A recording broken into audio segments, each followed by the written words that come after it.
Hello, ladies. Hi. Happy Wednesday. It's time for our final Real Talk session in this series on overcoming fear. And today we're getting real about our fear of selling. And right now I've got on the background one of my favorite songs ever. I Want to Be Rich. I think I heard this song when I was like 7, and it's continued to be one of my favorite songs even as an adult. So we're so happy that you're here. If you're joining now, go ahead and put in the comments and let us know what's up, where you're watching from. Tell us, are you abroad? Are you overseas? Are you in the US? Just give us a shout out and let us know that you're watching, and always loving the hearts and the likes as you arrive. Just say, what's up? I'm here. I'm happy and I'm excited, or maybe I'm fucking terrified about talking about my fear of sales. So we're just going to wait for a few minutes to see who comes on and who joins us today for this live Real Talk session on the fear of selling. I'm super happy that you guys are here. Hey, Mavi, what's up, girl? And if you are somebody who has been holding on to a fear of selling for some time in your life, who's not making the money that you want to make because you're letting this sales block get in your way, this one is for you. We're going to help you get through it. And we're going to also share openly and honestly what the hell is going on with this fear of selling. So if you're tuning in now, give me some likes and hearts and thumbs up, and put in the comments, just say, hey, Jess, hey, everyone, and let us know where you are watching from. Super pumped to have you guys here. Cannot wait to have this conversation with you. Janine, hi.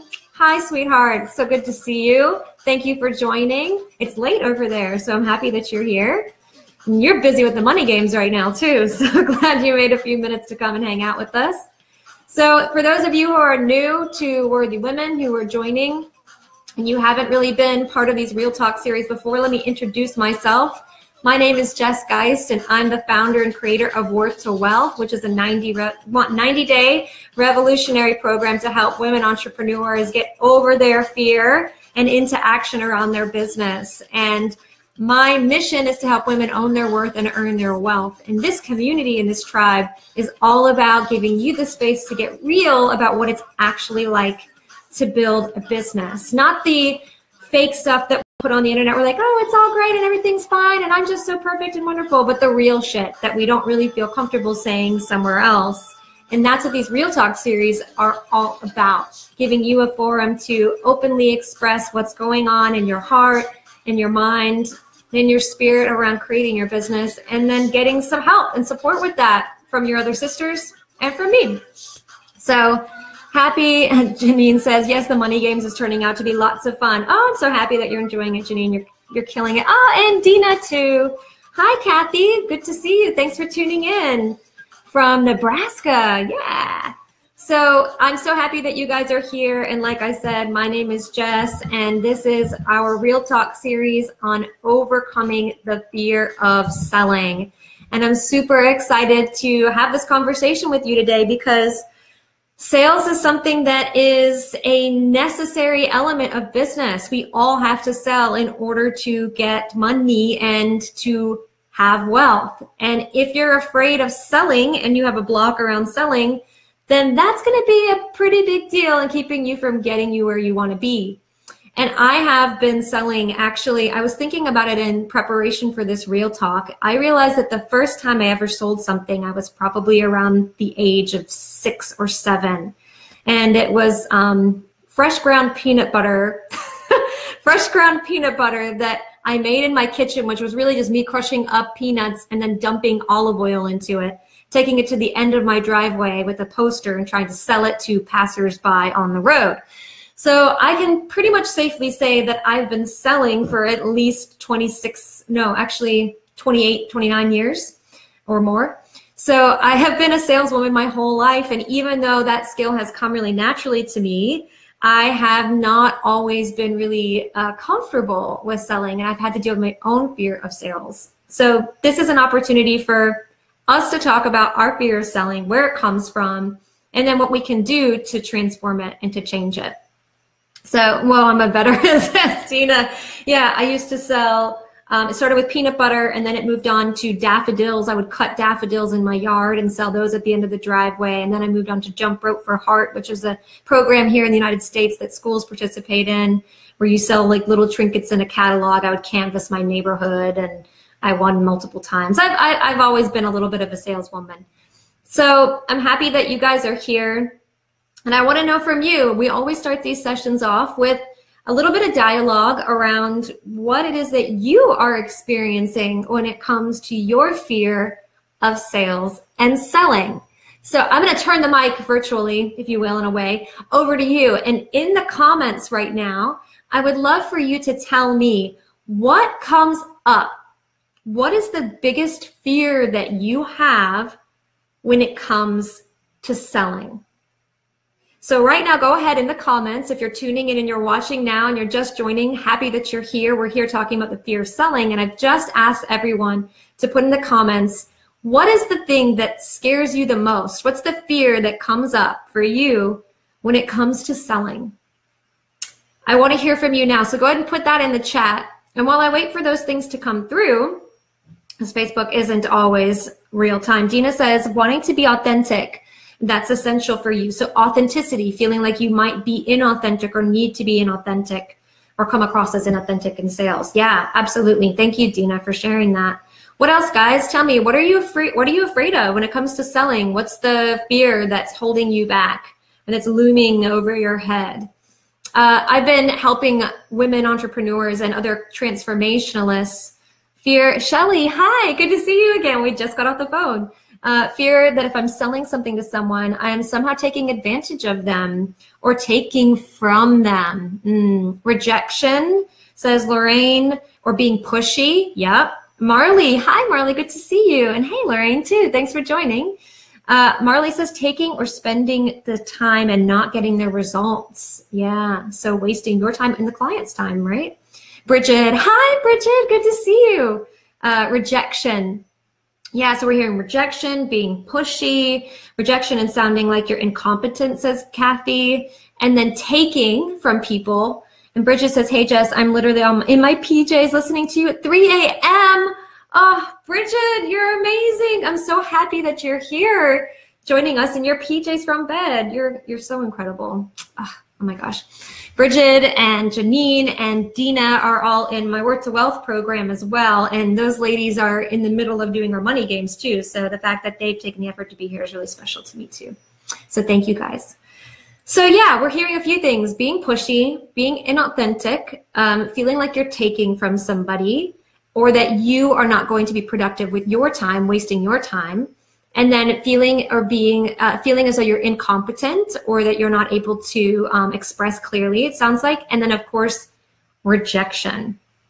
So what else? If there's anything else that's coming up for you, I want to know now. Is there anything else that you're afraid of when it comes to selling? One of the things these are all things, by the way, that I hear all the time from my clients. My clients are always telling me these things. I'm afraid of being pushy. I hear the word, I'm afraid of promoting myself. So there's different stages in the sales process, right? One of the other things that I hear people say is that I'm afraid of overcoming objections. I'm afraid I won't know what to do if people say, I can't afford it. I don't have the time. Right now is not the right time. I need to think about it. Anybody here? Give me some hearts or some likes if you're kind of insecure, unsure, or have some fear when somebody gives you one of those objections and you don't know what to do about it. If that's you, give me some likes, give me some hearts. Yeah, I'm seeing some likes, I'm seeing some hearts here. So that fear of what do I say when somebody says, I can't afford it, I don't have the time, or I need to think about it. Those are the three most common ones. 100%. Over-promising, says Bridget. Yeah, that's another fear that we can have, is that when we're in the sales call, we over-promise. Another thing that I see my clients get, that gets brought up for them all the time is this fear of not being able to deliver the results. So there's the over-promising, and then there's also the not being able to deliver. That's sort of looming in the back of your mind in your sales conversation. Anybody have that fear that I'm going to sell somebody and then it's not going to be powerful, or they're not going to get the results that they believe that they are supposed to have, or that I promised them that they might achieve? Shelly says fear of not delivering. Yeah, seeing some hearts and likes there. Shelley says, fear of not delivering what someone I'm selling. Yeah, that's literally what I was just saying too. And Lorraine says, people saying that I'm in it for the money and not the healing work if I charge premium rates. Yes, this fear of being judged in the sales process is another one that comes up. So we've heard a bunch of these fears now, and I experience these fears too. And I've sold everything from $1 million plus coaching, consulting proposals for Fortune 100 companies. I've sold advertising campaigns to local businesses. I've sold peanut butter on the side of the road, as you now know. And then of course I sell coaching programs and private coaching experiences. So in my life, I've sold tangible and intangible assets. And I think that one of the most difficult things that we as transformationalists face when it comes to sales is that what we sell is actually something that can't be touched. It can't be felt. It's not like you can pick up the results of transformation. It's something that is a felt experience within that individual. So we have to be both sales scientists, because there is a formula for sales that is effective, that's based on psychology. And then there's also the artist in us in sales, which is helping somebody see that their transformation is possible. But what happens is that our fear of being inauthentic, of being pushy, of feeling rejection, that gets in the way of us leading these conversations from a clean and a powerful place. Does that resonate with you guys? Annabella, good to see you. Yes, being greedy. In fact, I've been jokingly told that I'm being greedy. And Bridget says, my husband says that I'm pricing myself out of the market. So there are people who are not only, so yeah, that resonates. Good to hear, guys. So there are people, and it's not only your clients telling you this, but you're also dealing with the projections of the people around you. And a lot of this comes down to money blocks, but I'm going to table that for a second. We're going to talk about that in just a minute. I could probably talk all day about the fear of selling. Haters. Yeah, haters. Fuck the haters, y'all. And is he a therapist, says Dina to Bridget? I don't think that he is, right? So that's what really is happening. This fear, it stops us from showing up powerfully in these conversations. And it robs us and it robs the client from an opportunity to have a massive transformation. So it's actually doing you a disservice, and it's doing the client who's on the other end a disservice. I know that for me, I oftentimes feel this fear of selling the most when I'm selling something that is new or that I've never done before. Has anybody experienced that, or is anybody out there right now? I'd love to know in the chat if you could type it out to me. Are you selling something that's new, or are you selling something that you've sold before? I would love to get a sense for what's present here. And if you're watching after the fact too, please go ahead and comment and let us know. Are you selling something that's brand new to you, or are you selling something that you've been selling for years? New, new, says Bridget. Yep. What else? What about the rest of you guys? Is this your first time selling this product or this experience? Or is it something that you've sold before? Lindsay says a little bit of both. Okay, great. So maybe some parts of it are new and some parts of it are things that you've done before. Annabella says new. Catherine, hi sister, we talk in just a little bit. Happy that you joined. I'm getting started with RTT. Oh, amazing. Well, so we've got some people here who are new. Yes, your signature experience tonight. Ooh. And then Tiffany, hi Tiffany, I'm so happy you made it. New and first time. Yes. Yes, Lindsay says it's a program based on my 15-year career, but the actual product is relatively new. So there's a lot of people who are like you here in this space. When you're selling something that's maybe based on years of experience or expertise, but the product itself is new, that brings up additional challenges, right? Because not only are you dealing with, oh, I'm new to selling this product, but also you haven't gotten the results on the other side of it. So that's what I think brings up that imposter syndrome. I don't know if that feels true for you, but that's what I sense. So now that I understand some of you guys are new to selling this product, who here is new to sales, period? Who here is new to the idea of selling anything? You've never really sold something before, and maybe you have been part of organizations in the past, or you've been in supporting roles, and now you're actually selling something for the first time. So if this is your first time selling, period, and you're new to the game of sales, let me know as well. Again, just trying to get a sense for what we have here in this space. Lindsay says, yep, not part of your skill. Annabella says me. Catherine says me. Great. So I'm starting to see some people here are, yep, Kathy says me. So there's a lot of people who are new to selling here. We're always selling, but now I'm selling my own stuff. Bridget, you have so much wisdom. Tiffany says me as well. Okay, so we got a lot of people who are new to selling here. So when you have this fear of selling, you're new to selling. So now you've got a couple of additional components, right? Now you've got a product. I'm a preemie, says Marley. Yeah. So you're just starting out. So you've got this new product, something that you believe can work or has worked before based on your life experience or seeing other people do, but it's new to you. And then you also have this experience of a new skill set, something that you haven't practiced before. So for the RTT practitioners here in the group, we know that the mind loves what is familiar and it dislikes what is unfamiliar. And when something is unfamiliar to you, then you're more likely to have resistance to taking action in that unfamiliar thing. And fear is one of the ways that we manifest that resistance. And we begin to conjure up scenarios in our mind, images and pictures and words come together to create these vivid storylines of what it looks like to be a salesperson. And more importantly, what it looks like to do it badly. So now I want to know from you guys, I couldn't sell ice cream in the Sahara. Annabella, that's not true because you have clients, so I don't believe you.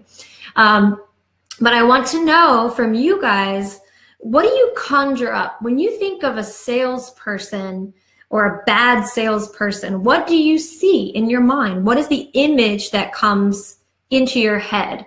So what do you see? What are you imagining? Are you picturing a story of you sitting down on the phone? Is it you that you see, or are you seeing an archetype? One of the things that I hear a lot of the time, if you guys are just tuning in, and so we got some new people joining. Hi guys, we're talking about our fear of selling, and we're talking about the images that we think when we think of bad selling and what we imagine in our minds when we think of crappy sales or a bad sales experience. The sleazy car salesman, says Lindsay. Yes. Definitely the sleazy car salesman that, hey, you know you want this car and you know it's the best. That like guy who's like kind of pattern balding, and it is a guy always, isn't it? Hi, Beth Ann, good to see you. A con man, yeah, a con man. Your husband is a used car salesman, says Bridget. So that's amazing. With a bad suit, says Annabella. Yeah, so a con man. This salesman, and if we would kind of start to unpack these things, it's something else that I think about too when I think of bad sales is the pushy telemarketer, the person who calls and calls and calls and calls again. Yeah, I'm seeing some hearts and some likes go by. So we're resonating with some of these archetypes of a crappy salesperson, right? And it's unfortunate for your husband, Bridget, because used car salesmen are amazing, and I have worked with them, and they can be great people. It's just an archetype, right? Janine says a sleazy, unethical person who doesn't care about the client, just money. That's right. Yes, I'm sure he's a good one. Yeah, I'm sure he's a good one, Bridget. So that's the archetype that we think of. And if you start to kind of peel away the layers of that identity, it's really what Janine said. It's this sleazy, unethical person who is only out for his or her own gain. And there's this element in this archetype of the sleazy salesperson that is two-faced, right? Give me some hearts or some likes if you know what I'm talking about here. If you're feeling this around being out for yourself and being two-faced, saying one thing and doing, feeling, or meaning something else. And that experience, that archetype, is what makes us, especially as healers, as coaches and transformationalists, feel as though we're showing up like we're inauthentic. And like to be a salesman means to be a liar and a faker. Is that how it feels? To sell means to lie. That's basically the connection that we are drawing in when we connect ourselves to those images and those archetypes. Somebody who's a liar, someone who's a cheat, yeah, someone who only wants something for themselves, who's willing to use other people, abuse other people, cross boundaries in space in order to get whatever they want at any and all costs. Is that right? Now, I want you to see that archetype, you know that archetype, and now I want you to think about yourself. I want you to think about who you are. Are you an unethical person who is only after money? Is that you? I want you to type in the chat. Answer that now. If you're watching now, you're watching later. Are you an unethical person who only wants money? Do you only care about money? Is that your primary driver? Be honest. It's okay. If money is your primary driver, just be honest, because you can have money as a primary driver in your life, but also do that from an ethical place. Are you someone who is only after money and doesn't care about getting results for people? No, most likely not. You wouldn't be in the business of transformation if you only gave a shit about money and you didn't care about people, right? Of course not. Are you somebody who crosses boundaries into other people's spaces without permission, acknowledgement, or awareness, or intentionally to make them feel uncomfortable, small, or meaningless? Is that something that you do? Is that something that you do? Type it in the comments. No, right? You don't do that. That's not who you are. And then, are you somebody who says one thing and does or really means something else? Are you two-faced? Are you somebody who's like, oh, I can help you, and then in the background are like, mwah, ha, ha, ha, ha, I'm just going to take your money and run. Wah! No, none of that is you.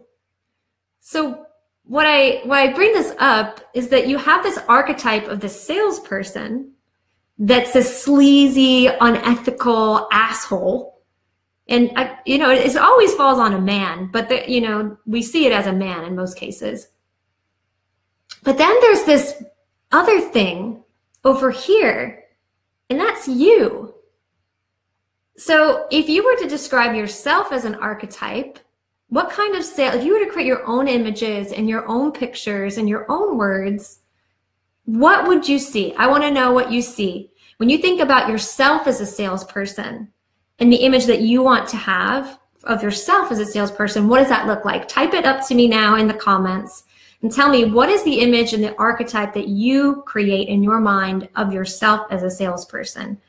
Be honest about it, whatever it is. What are the words that you would use to describe it? What is that image that you see of the version of a sales archetype that is in alignment with you? Because you are not unethical, you are not two-faced, you are not greedy, you are not any of those things. You're not out to get people or to use and abuse people. What you have to offer in your line of work is priceless transformation. It's life-changing. You are here because you want to help other people transform their lives. And your service and your product does that.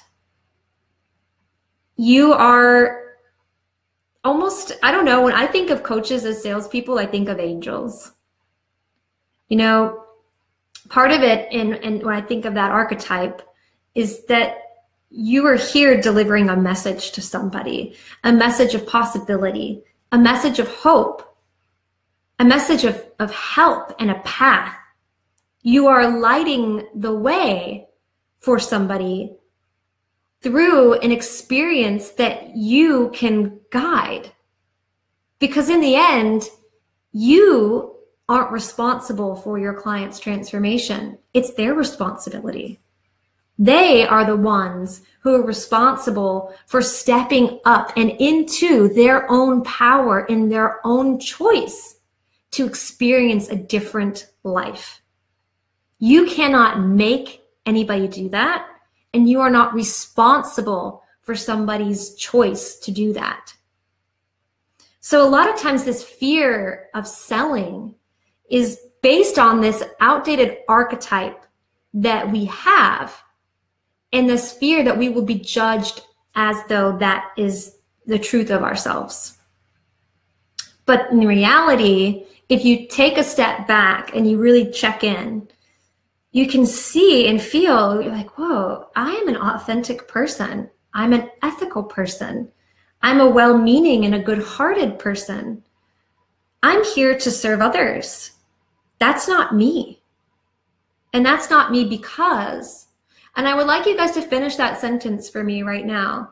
When you think of that, say, I am not that salesperson. I am not that unethical, sleazy car salesman. Sorry, Bridget. I am not that telemarketer. I am not that person pushing pamphlets on the street. That's not me because. So finish that sentence for me now. If you're watching now or you're dialing in, finish that sentence. That's not me because. Type it out in the chat. I want to see you guys share this truth, because there is a truth around who you are and the way that you show up in a sales conversation. Who you are being, your being in those conversations is no different than the person that you're being when you're in a coaching conversation or when you're in a therapy session or when you're doing healing work with your clients. So go ahead and type that in the chat now. That's not me. I am not that salesperson because. I am not that inauthentic, pushy person because. I am not that greedy person who runs away and takes people's money because. Go ahead and type that in the comments now. Just finish that sentence. It's a little game. Just finish that out. This isn't me, and I know that's not me because. So as I wait for you guys to get those responses in, because sometimes there's a little bit of a delay. Oh, actually, there's a shit ton of comments down here. Sometimes the live feed doesn't scroll with me. You guys have been talking this whole time. Because I am caring and loving healer. Ethical, heart-centered, intuitive healer. I'm a shaman. I'm offering them something that can change their lives and make their goals so much easier. I'm honest and caring, says Marie. Hi, Suze, who I think I am, helping, caring, empathetic, understanding, and a trusted guide. Annabella, you are my friend. Janine, oh, to Janine, oh, I love you guys. Laureen, I want people of all income levels to be able to afford my devices. I want to help everyone, not just well-off people, and I want to thrive financially. Lorraine says, to afford my services, okay. I'm using my powers to help people find resolution. When I'm working my zone of genius, I'm helping tech startups. They leave meetings with me with a buzz. I open opportunities. I'm a person who wants to, hi, Marie. I'm a person who genuinely wants to help people live their true lives without pain. Desire and purpose to help. That's not me because I genuinely want to help. Sandra says because I offer something others don't. Marley says because I'm not that person because I do it for free. Yeah, so you guys, how does that feel? Give me some hearts and likes if just typing that out. What do you notice? Does it create a little bit of a shift for you? But do you like that? How does that make you feel? Do you like it? Give me a heart. Give me a thumbs up. When you hear that, when you hear your sisters saying that back, when I'm sharing those comments, you see, our truth is that we are healers and we are fierce protectors of the possibility and of the joys and wonders of life. That is what we offer to our clients. We help our clients step into things that they didn't believe were possible for themselves. Wonderful health, amazing relationships, better job opportunities, higher performing organizations, improved wealth and abundance. There's so much that we offer our clients. So connecting with this truth that you are an authentic, caring, genuine, loving person, that honestly, most of us as healers, we would do what we do for free. And in fact, we do what we do for free too much, to the point where it's caused a lot of problems for our industry. And many of us have issues making ends meet. That's how big our hearts are, that we don't feel comfortable charging premium rates, because we're afraid of alienating people that we want to help. That is who you are as a salesperson. That is the truth of the strength and the weakness that we carry as saleswomen in this space, as healers, as transformationalists. And sales, like I said before, is an art and a science.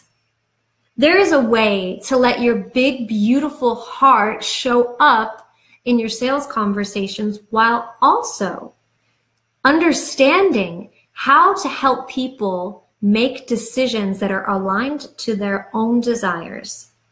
That's an important thing. I'm going to say that again. There is a way for you to help people make decisions that is aligned to their own desires. Just like you coach people, or you provide therapy, or you do Reiki healing, or whatever it is that you offer, or even if you sell technology products.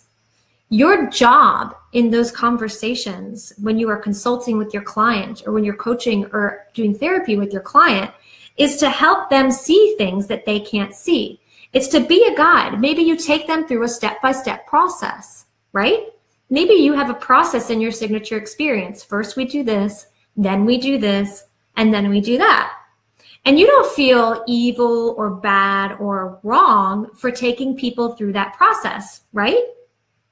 No, because you know that at the end of that process, they're going to walk away with more insight, more clarity, and a better, and being better off than they were than when they started. Sales is the exact same thing. And this fear that we carry of rejection and not being worthy and not being enough for our clients and for ourselves is what really is getting spewed out everywhere. That's always the bottom. I go over this every time like a broken record. That worthiness wound is what really is showing up in our sales conversations. It's, I'm not worthy of your money. I'm not worthy of your time. I'm not worthy of creating the results that I'm promising for you. I'm not worthy of you. So I'm going to let my fear or let my unhealthy patterns show up in this conversation as a way of protecting myself. And that looks like not holding people accountable to their desires. It looks like not following processes that are effective. It looks like not asking for the sale. It looks like letting people get off of the phone still stuck in fear and not overcoming that fear, at least helping them try to overcome that fear. We let them off the hook because we've let ourselves off the hook. It gives us relief not to ask because we are afraid to receive. Because if you receive, then all of these other fears and old, outdated patterns that are buried deep in our subconscious that we carry from childhood are triggered. The fears and the money blocks, like I said, we're going to get to money blocks, the blocks that we have around money, that money is hard to make, that money is difficult to keep, that money is evil, that money can create pain and tear people apart. So you carry these beliefs into each of these conversations, and it brings up emotional experiences. And then those emotional experiences are energetically felt with your client. But there is a way for you consciously and subconsciously to move through those fears. And one of the conscious ways that you do that is by adopting a sales process that is effective for helping your clients move from unknown to choice. And that choice at the end, it could be a choice to say no, or it could be a choice to say yes. It's not your responsibility to get them to say yes or to get them to do anything. It's your only responsibility as a salesperson to lead with love, to have conviction, and to help them have a powerful yes or a powerful no at the end of that conversation. So I'm going to pause here for a second, and I want to see if this is resonating with you guys. Oh, look, this thing was going and I didn't see you. Everybody else is feeling on the feeling plane. Am I only thinking engineering plane? No, Lindsay, you're not. We have other women here in the tribe who are also selling products and services that are technology driven. And you're not alone, but it doesn't matter what kind of product you sell. It's always about holding that same space for your client. If you're selling, I used to sell advertising, and I also used to sell technology solutions as part of that. And when I would sell these solutions to my clients, I had to ultimately sell the end result of that solution, which is to get them something that they want now that they do not currently have. That's why you're there. If you're selling a technology product, like Apple is selling these earbuds right now, right? These earpods, these overpriced earpods, but I love so much, so I buy them and I tell everyone to buy them. But they're selling these because they know that you want an outcome. That's why all of the products that you see and all the ads you see for Apple are all lifestyle driven. They show people with earbuds on the beach, and they show them on top of mountains and dancing, because these earbuds give you freedom. They make you untethered, but still connected. So there's an outcome there that you want. And any product and any service has an ultimate outcome. And it's your responsibility as a salesperson to help them feel and see and know what that outcome is and believe that it's possible for them. And your solution can fit that need. It can fit that need. Your responsibility in that conversation is to show them how your solution can support the solving of their problem. It's to show them the benefits of it. It's to inform them and to educate. It's educational. It's not influencing. It's not, well, I won't say that. It's not pushing. Okay? They only showed up on that call if they want to know more. They're not showing up if they're not curious to learn more. They've given you permission. They want you to help them make a decision. They're showing up because they believe that you might have an answer to something that they haven't been able to fix yet themselves. They are hopeful that you will be the answer, and they want to say yes. They don't want to say no, because that means that they're actually having to continue to live with this problem. What they want is to say yes, because that means that they're going to get a solution to this challenge that they've been facing for such a long time. And if your fear is standing in the way, then you are also keeping that person from having that beautiful solution. So sales isn't really about you. It's not something that you do to someone. It's something that you do for them. I have in the Word to Wealth, we do something called Sales Week, which we're actually about to start soon. And in Sales Week, I teach my transformational selling method. And that method is designed to teach transformationalists how to sell transformation, and also how to make your sales experiences transformational for your clients, so that no matter what happens at the end, they walk away having a deeper sense of what they want or they don't want than they did before. And if you can do that for someone, then your job is done. And all of that fear leaves. Now, when I hear people having a fear of selling, Annabella says, I spent a year selling people legal recruitment for a year, and I hated it. Oh, Lindsay, I'm so happy that this is relevant and helpful for you. Yes, Janine, it's our duty to show our clients that healing is available to them if we really care about them. All right, Marie, we'll see you later.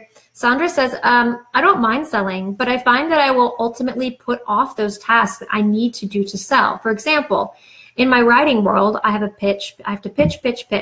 That's not sales calls, which I actually enjoy. It has to do with the pre-work, my direct message outreach to CEOs and other decision makers. That's my weakness. Anybody else feel Sandra in that one? And I'm so glad you mentioned that, because I was just about to segue into a couple of other places where the fear comes up.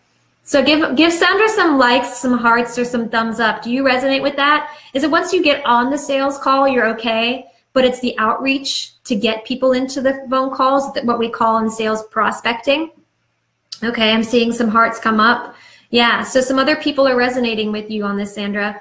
It's the prospecting that gives us some discomfort, because this is us reaching out to ask. And what happens, what I believe happens in my experience with it anyway, is that I feel sometimes like I'm violating somebody's space. Like I'm asking for something and I wasn't invited in. And therefore they're going to think badly of me or reject me and think that I'm pushy or self-serving. Is that what you guys are feeling? Is that what resonates with you, Sandra? I'd love to know. Is that what's coming up for you? Me, says Kathy. Yeah.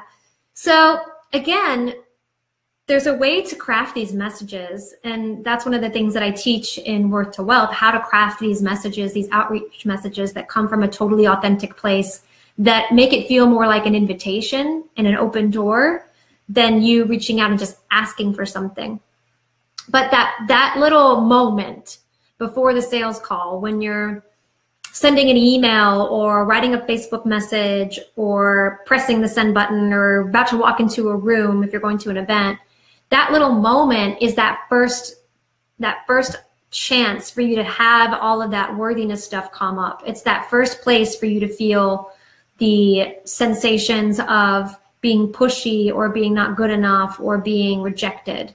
So it is, in a way, it is a fear of selling still. It's just in a specific part of the selling experience. So what I always do before I have these outreach messages, I always think this to myself, and this might be helpful to you. I always think to myself, this is an invitation. My only intention is to provide something that adds value to somebody's life. If they choose to receive it and accept it, then great. If they choose to ignore it or reject it, then okay. But I have chosen to share the value of what I do, and I've given them an opportunity to hear about it. If you don't give people the opportunity, then they'll never know that something is available that can help them. So recently, I am currently right now open enrollment for Worth to Wealth for our April program. So the April group starts on April 11th, and I've been doing outreach to some specific members in our community, our top 50 contributors. And then I've also been doing personal outreach to my top readers in my email list. And I sent them a personal message. And I said to them that they were a top 50 contributor, and I was so grateful for them and everything that they've done to be part of the tribe. And that as a thank you for that, I'm offering a special discount on my experience to those top 50 contributors. And I asked them if they'd heard about it. Some of them didn't get back to me. No stress. But you know what? About 8 or 9 people did. And they said, I had never heard of it. I am so glad that you told me about that. Yes, I'd love to learn more. Yes, I'd love to set up a phone call. If I hadn't done that and I had sat in my apartment, or my house, or your apartment, or wherever you are, thinking, oh, well, nobody really wants to hear from me, or, oh, they're not going to answer, or, oh, they're going to think I'm being pushy, then the people who were waiting will never hear from you. There are people waiting for you right now. There are people that are waiting for your energy, for your message, for your passion, for your gift. There are companies who are waiting for your products, for your services. They are waiting for you. And you choosing to let your fear of rejection or whatever stop you is robbing them of the opportunity to receive the gift that you can provide, because you have a gift. These messages, these conversations, it's gifting, it's giving. You're not taking from them, because we all have our own boundaries. It's all willing. You're not strong arming or pushing people to send an email response that says yes or no. You're not strong arming or pushing people to give you their credit card information. You can't make anybody do anything. You can't. We all have free will and we all have choice. You've turned down sales opportunities before, right? Who here has said no to a sales opportunity? Give me some likes, give me some hearts, and give me some thumbs up. Who here has met something, who has been really curious about something, gotten on the phone, thought it could be the good fit for them, and then realized somewhere in the conversation, no, I don't think it's right for me. No, it's not what I really want or need. And then said no, right? Even if you really cared about the person that you were talking to, even if you really liked their service, you've said no before. Guess what? Your clients have that same power. So trust them. For us to feel as though we have control to that degree is self-focused. Trust your client's ability to make their own decisions and help them make decisions. That's what you're doing as a salesperson. Another place where I see a lot of fear coming up, oh, look, I got behind on comments again. Susie says the prospecting of the ask is scary. And usually I do a mini freak out before the call. Anybody resonate with Susie? I remember something you told me before. I am not on display or on stage. It's the space to ask questions. That's right. That's exactly right. Sales conversations are mostly conversations in which you're helping people by asking questions. Sandra says, not really. I have a way to write the messages, but it's the actual physical act of doing it. It's a block for me. Thus, fear. I don't really know what it is. Once I force myself to sit down and do it, I'll sit for a couple of hours. It's exhausting. I'm open to advice that you can provide. Speak to me, sister, says Kathy. Kathy, I love that message, says Sandra. Thank you, guys. I'm glad it's resonating with you. And Sandra, I mean, when you say you have to force your way to it, like, what does that really mean? I want to know what happens in those times where you actually do sit down to do it and you force yourself. What are you shifting in your environment? Are you removing certain barriers or obstacles? How are you overcoming the fear? Because you have that bright spot within you. You know, I can tell you what I would do, but at the same time, you've done it before. So tell us what that is. What's that thing when you force it and you're making yourself sit down? What is working for you in that moment? Annabella says, do the energy shift move that Jess taught us before. Yeah, so I have something that I teach in Work to Wealth that I actually learned from Tony Robbins. He's got a state change process. It's based on this idea that if you change your attention, you change your language, and you change your physiology, then you can change your state. So if you are feeling stuck in fear before getting on a sales call or before pressing the send button or even sitting down to write something, do something that changes your state energetically, because a lot of times that fear feeling is actually trapped in your nervous system, and it's lingering bits of trauma from other parts of your life. And it's that central nervous system response that's driven by your subconscious mind that is actually keeping you stuck in contraction and inaction. So if you want to be able to move through that, physically move through that, by changing your attention, which is instead of focusing on what's wrong or what you're afraid of, focus on the possibility that will be created by sending the email. Instead of using language it's like, I can't, I'm scared, they won't, change your language to say, I am, it is, it will be, and it can be. And then change your physical body. Notice yourself and how you're sitting. When you're in fear, what do you see in your own body? I'd love to know. What do you see in your own body that could be, or what do you notice in your body, in your physical self when you're in fear? I notice that for me, when I'm in a fear place, I literally contract. I'm hunched over a lot of times. I'm slumped down. I might be biting my nails and my fingers, and my eye contact is broken. I notice that it's hard for me to focus. My eyes are moving around. I do a little bit of picking at my nails or twiddling or bouncing around on my feet. Or maybe you just shut down completely and you sleep. But we all have different reactions to that fear. And if you can become in tune with how you physically respond to the fear, then you can create a physical move to actually break that central nervous system pattern that is keeping you stuck in that moment. So Sandra says that Sandra's going to share her tool now for the getting into it in those moments. She says, I overcome the fear by rewarding myself by getting a few smaller, easy tasks done. Then I grab a cup of coffee, say a mantra, sit up straight. There's your state change right there, and hit LinkedIn. Then I get focused. But sister, I'm telling you, it's hard some days. I started just putting aside a couple of hours on a given day, usually Fridays, where those are just light days for me when I can just do it. I can't explain it better than that. Yeah, sometimes it's edgy for us to do the things that are uncomfortable. This is one of the reasons why we use rapid transformational therapy in Work to Wealth in combination with business mentorship and coaching. Because when you can actually reprogram your subconscious mind to take fearless action, that's one of the things that we program into you in Work to Wealth, is we actually hardwire you for success. We hardwire you to overcome things like procrastination and avoidance, so that when you want consciously, you have a desire to sit down and send the emails, your subconscious mind isn't in resistance with you. It's actually in partnership with you, and it's in harmony with your desire. So you get to sit down, and instead of having that subconscious mind going, No, we're going to go Netflix instead. Or actually, I think I need to get a pedicure. Your subconscious is going, oh yeah, you love action. You love sending messages. You love doing the most difficult tasks first. It elates you, it thrills you, and it excites you. It motivates you, and you're compelled to get up and to write that email or to make that phone call.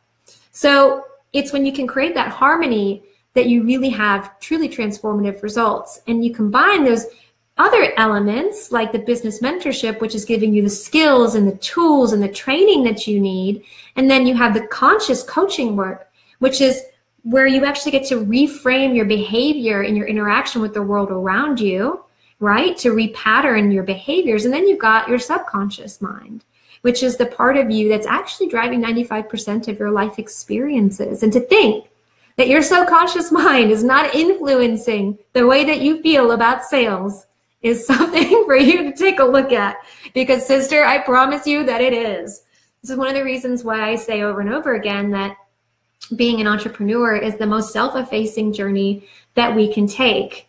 And that's why I created Worth to Wealth, because I've seen these problems. I've heard these stories from you over and over again. And they're the same experiences that I had when I was starting my business and still fucking have today when I'm edging out doing things that I've never done before. When we have these internal blocks in our lives, it makes it really difficult for us to do the things that we know we are meant to do in our business so that we can serve others more powerfully and earn the wealth that you are worthy of.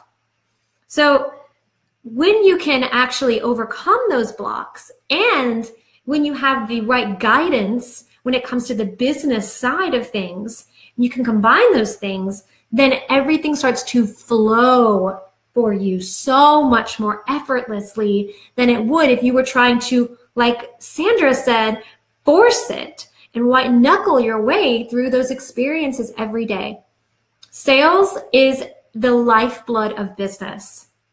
I am probably one of the only coaches that you're going to meet out there who isn't scared of the S word. I fucking love sales and I love selling, and it's one of my favorite things in the world to transform the way transformationalists look at the sales process. Because transformationalists, in my opinion, you guys, people who are mission-driven individuals, okay, people who are here and creating businesses that are designed to create an impact in other people's lives. Even if it doesn't matter if you're selling technology or if you're selling therapy sessions, you're here to change people's lives. You're a transformationalist. So if you are here to change people's lives, then you have a natural affinity and a natural gift for holding space for people to see themselves and the world around them differently. And when you can learn how to harness your natural gift as a coach or a therapist and a healer, as a transformationalist, and apply that into your sales conversations, then it can feel natural and authentic and complete for you. It feels like you're building a real connection with somebody instead of forcing yourself to follow some sort of framework or guess your way through a conversation. Because look, the architecture of a sales conversation is simple. It starts every single time with building rapport.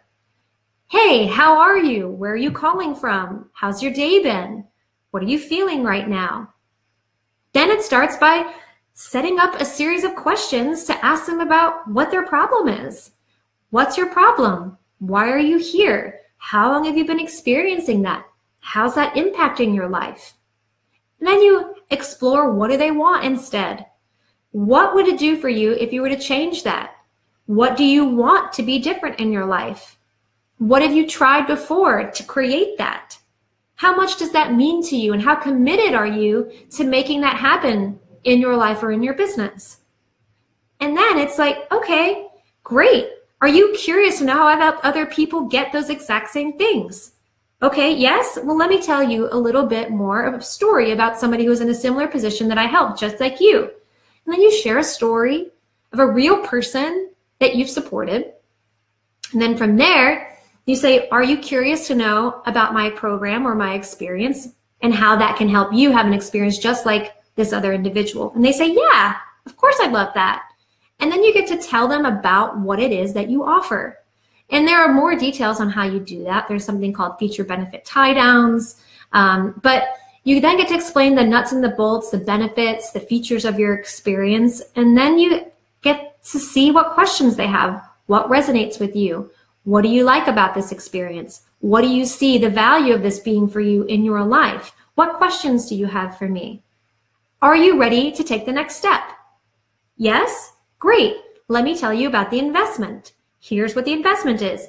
Zip it. That's the thing. We always want to blah, blah, blah through the investment. Just stop talking. Just drop the price and shut up.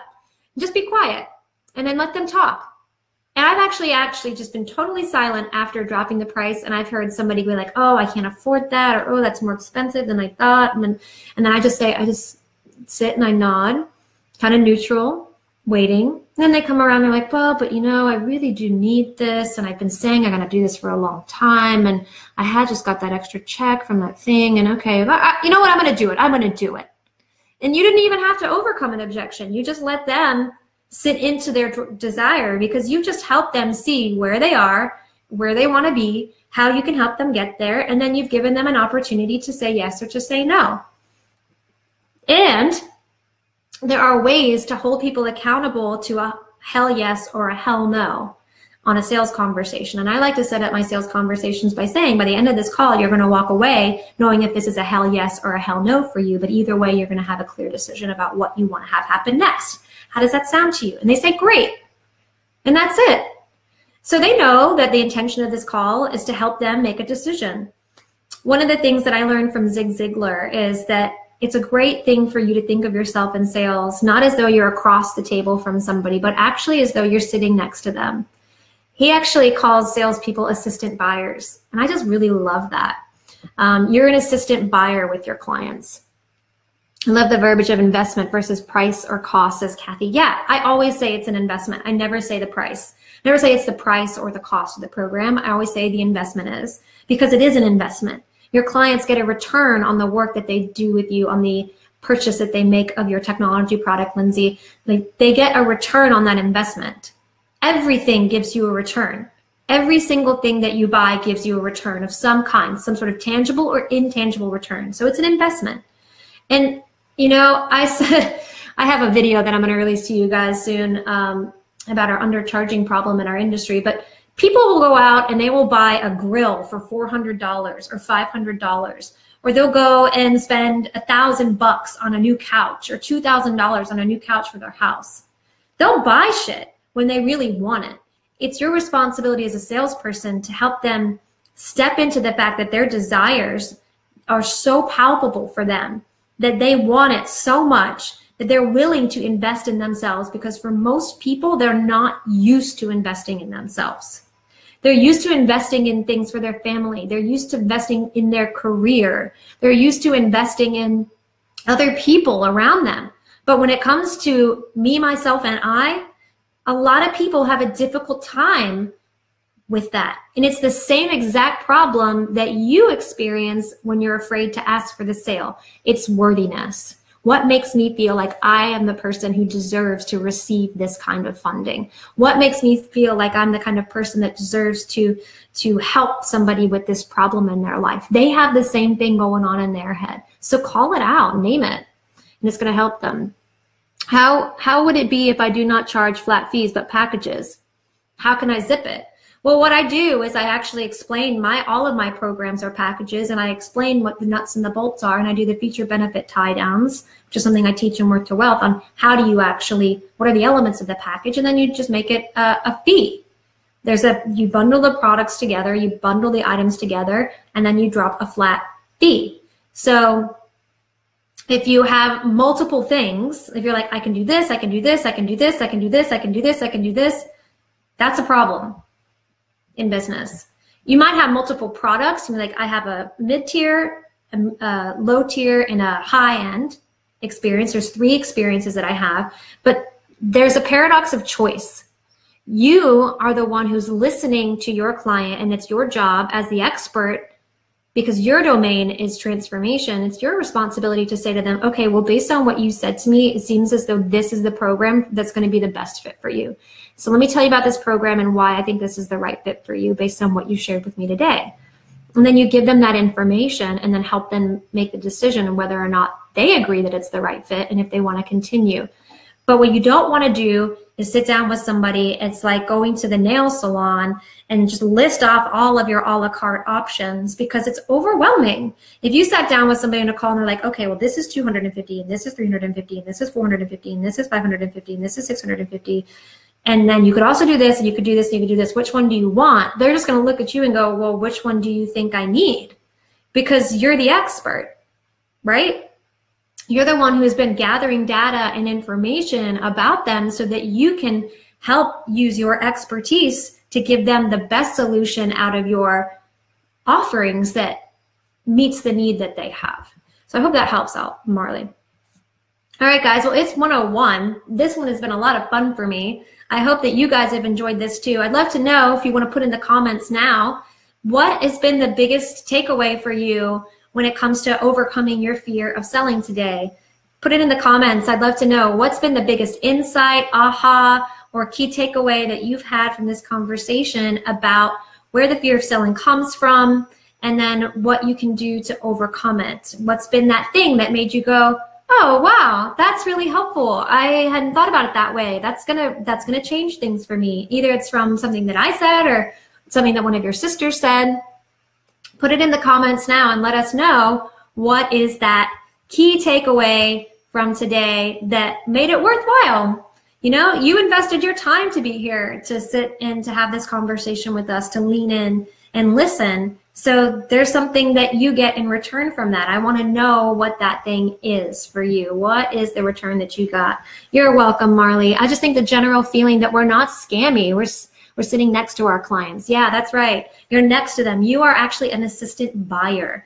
You're an assistant buyer sitting next to your client. You're there looking at the same opportunity with them, being like, huh, well, what do you think? Well, I like this and I don't like that. Well, yeah, okay, good. Well, so you want to get it? Yeah, you want to get it? Okay, great. All right, so let's take the next step. That's how it feels when you're selling from an authentic place. Sandra says, changing my physical stance to change my mindset. I like that. Great, the state change process. We teach that too in Worth to Wealth, and we get more in depth in it. Tiffany says, the biggest insight is selling is not evil, and money and wanting it is not evil. That's right. Selling is really a team process with your clients so that your experience or service can align with their needs and both end up better. So give you both the chance to create that resonance. Oh, beautifully summarized, Tiffany. Thank you so much. I'm happy to hear that that really connected with you. The angel mindset, says Bridget, and always lots of value, says Marley. Thank you, Marley. Sue says, remembering my purpose. I'm here to help. If they don't want my help, go find those that do. That's right. Almost like dating. Don't pine over men who don't want you back. Find a healthy relationship of mutual adoration and respect. Haha. And then Kathy Lars says, I'm glad I was able to be here. I'll be working on making the unfamiliar familiar. And Bridget says, thanks, Jess. I'm going to bed now. I think that's a good idea. 4 a.m. It's about time. Thank you for joining, Bridget. So I'm happy you all were here. And listen, if you are watching now or you're watching later and you're in the place where you're new to starting a business and you are new to sales, then Worth to Wealth might be the right fit for you. But I can't know unless we talk. So if you are starting a company, if you're starting a transformation business and you need support getting your business off the ground, that's what Worth to Wealth is designed to do. It's a 90-day program to help you build the foundational elements of your business while simultaneously breaking through these blocks that get pulled up and shown to us when we're taking action for the first time, doing things that are so unfamiliar. The women who've gone through the experience so far are having life-changing results. I had a woman who came in and told me when she started, I don't even know how I'm going to be able to afford this. I want to do it, but I'm so broke, I can't pay my rent. This month, she's on track to make $28,000 because she's been applying some of the techniques and the strategies that we've taught her in Worth to Wealth. And she's had massive transformations in her self-worth, her abundance blocks, and her ability to take action. And that's the same thing that everyone's experiencing in very different ways. There's lots of stories I could tell you about the success that's coming for the women in Worth to Wealth. And some of them are here and they can tell you that themselves if you want to reach out to them. Bridget, Dina, Annabella, Janine. So if that's something that you are curious about and you want to know more, I'm going to be putting a link here to the Work to Wealth experience, and you can learn more about it on the website. There's a video there from me, and then schedule a call, and that call is actually with me. So you and I will get some chance and some space to sit down and talk about what's going on in your business. Where are you? Where do you want to be? What kind of support are you looking for? And see if Work to Wealth is something that can help you get there. I know that this program could change your life if it's aligned. So let's have a call, and I'd love to connect with you guys more. Oh, Leslie, hi. Leslie's going to be joining. Kathy, oh, let's talk. I need some of you in my life. Oh, I'd love to talk, Kathy. I'll send you the link, and I'll make sure that I comment it to you directly too, so that you can set up some time with me. Leslie, yay, I can't. She's like, I can't turn on the volume right now, but I'm watching you. Yay, I'm so happy you're watching, Leslie. Leslie's going to be joining our April group of Work to Wealth. Yay, so happy that she's joining. And I do offer a special opportunity to members of the community. Leslie was able to take advantage of those discounts, and so can you. So I'm hopeful that this time together, this series that we've had together has been helpful for you on overcoming fear. I love your feedback. I love you to tell me what you want more of. So this time was about fear. What else do you want to get real about? What are some other things that are on your heart and in your mind that are feeling present for you? I'm always here to create content and to give you resources and tools and support that helps you grow and helps you move through these challenges that you face as a woman entrepreneur, because you're not alone and you don't have to do it alone. And that's one of the reasons why I created this community and why I created Work to Wealth as a program that's done in sisterhood. There's a reason why we have an intimate environment in Work to Wealth. It's only 30 women, because that way you get to be seen, you get to be supported, you get to be held in that journey. There's no hiding, no faking it, and no running away. And that's what we're all about here at Worthy Women. So thank you so much for watching, you guys. I love you so much. And I'm so grateful for you all the fucking time and every day. I love being on live with you and seeing you and hearing you. So if you're watching after the fact now, please, please, please don't be shy. Comment along, even if you were not here with us real time. And if you're looking for help, if you're new to sales, if you're new to building your business and you want advice and guidance from somebody who's walked the path, if you're looking for support to transform your blocks, to remove them, to eliminate them, to release them from you completely, and you were looking for someone and a group of someone's other sisters to give you accountability and support and to show you exactly what you need to do so it can take the guesswork out of building your business, then please, please, please message me, reach out to me. We are currently enrolling for Work to Wealth, and it's only open for a couple of weeks. I don't want you to miss out, because it's going to be several months before we open up again, and the price continues to go up in the experience, and I don't want you to miss out on these great opportunities we're offering just to the community. So I love you guys. Thank you so much for watching. And I will, Sandra says, how do we connect? I'm going to be putting a link, Sandra. You know what? I'll just go ahead and do it right now. I think I've got it up somewhere. I'll put the link right now to my website, which is where you can go to book a call with me for Work to Wealth. Right here. Boop. There you go. I learned recently that you can do like a pinned post. You can pin comments on Facebook Live, but I don't know how to do that. I saw somebody do that, but I just put it there for you guys who are interested in signing up for a call with me to learn more about Work to Wealth. And really, this is a strategy session. It's honestly us sitting down and being like, okay, where are you at? What's working? What's not working? Here's what I think you need. Here's where I see a gap. Here's an opportunity. What support are you looking for? And then from there, we decide, is Work to Wealth something that can support you in your journey or not? Either way, it'll be a hell yes or a hell no, but the choice will be up to you. No pressure. So I look forward to seeing you guys soon. I'll talk to you later. Thank you again for joining. Much love to all of you. Bye.